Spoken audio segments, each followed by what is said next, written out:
maybe Wallman, but more at the deadline when they go trade for a guy that they can then fit under the salary cap. McDavid's saying, I'll give him a couple million of my own money to make sure we get him rather than someone else getting him. And that's, I mean, it's admirable, right?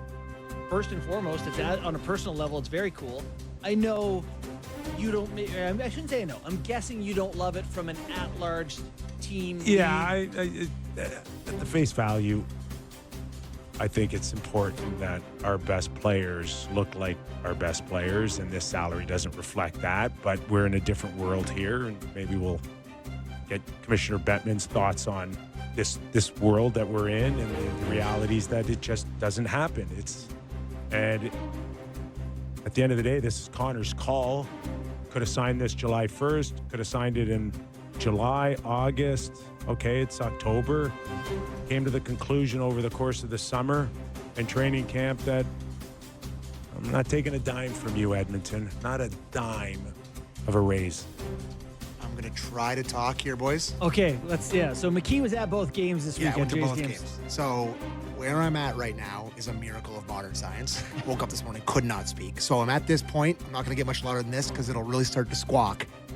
But I got to speak up for my Toronto people here. Like, I'm depressed. Depressed. Because I was really starting to believe. You must love the term, though. Yeah, sure. But I really did think there that we were at this point that he wasn't going to sign, and all season we were going to get to do this. I'm a little bit upset, to be honest. To speak to you and your people. Yeah. But it's only 24 months. Yeah. 24 months. It's not, he didn't sign for 4 or 5 years or the max at 8. He signed 2. And all 2 did is put the world on alert.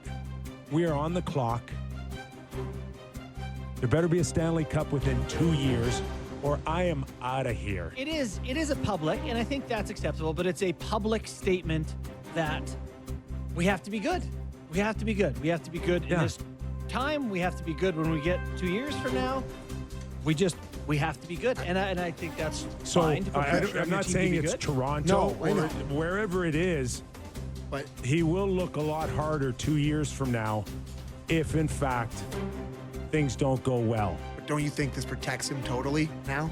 That he signed 3 separate contracts there and that he's given them all these years and he took less on a 2-year deal and he's like, listen, I gave you another chance at 12 and a half. Oh, no. Now I'm gone. It's all part of it. This protects him from the Tavares trade. So your point is, by it's all part of it, it's like he can't say that he didn't give them every chance now. That's it. It protects him from Tavares trade.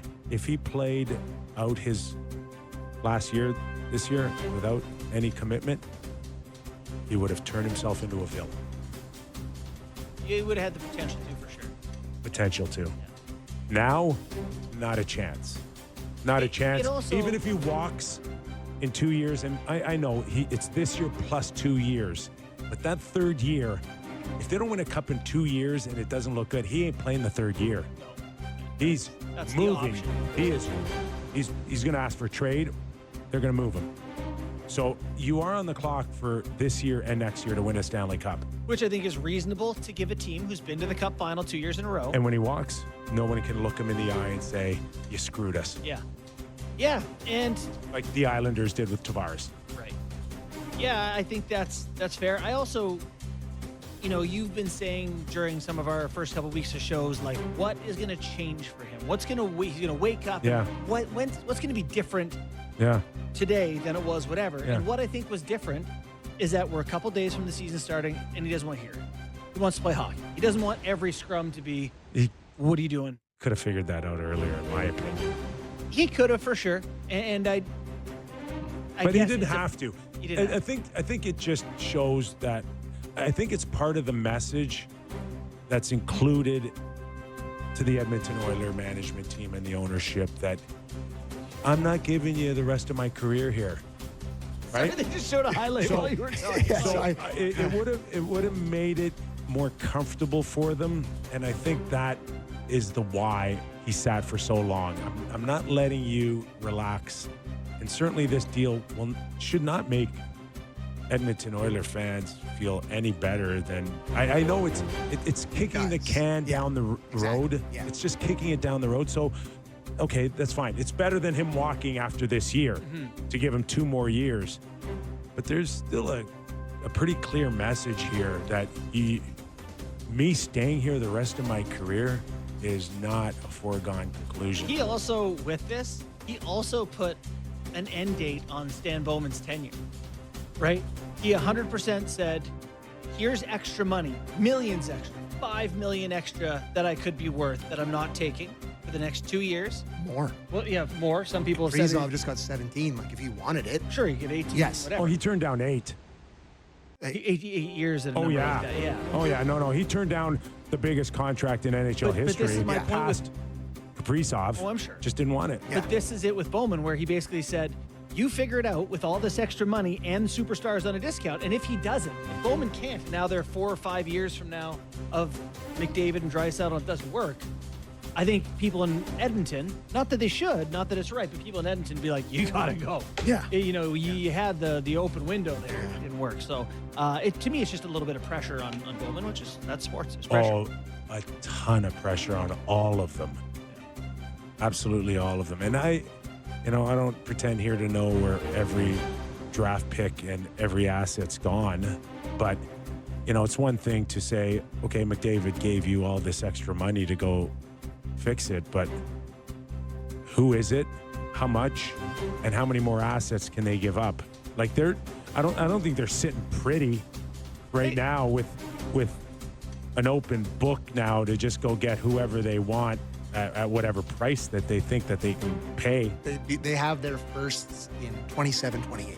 So they have those assets. Is that, they is have that, all is, their is that seconds. enough? Is that enough They to got who will be all their available? all their seconds, 4 thirds, like they got They do look picks good. to move, Which will all be gone. and then All of them. Right? and next year with everyone that they've got under contract, they've still got 22 million in space or something. Like they've got room to add players to get better. So this is applies the pressure pretty heavily, but it also takes the pressure off. He's going to be there. You get him. So go ahead, do your thing.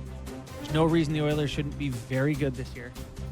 Well, but there's very good reason why they shouldn't win the Stanley Cup too.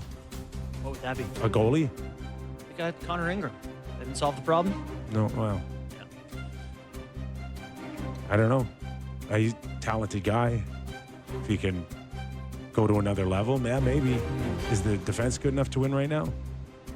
Well, they just locked up Jake Wallman to 7 times $7, $49 million contract, just 16 months after getting traded with a second for future consideration.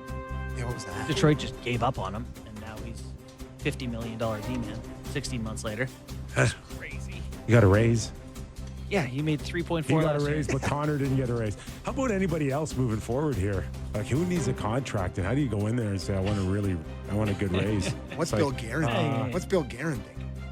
Yeah, no one big. Ekholm next year is due. That's about it.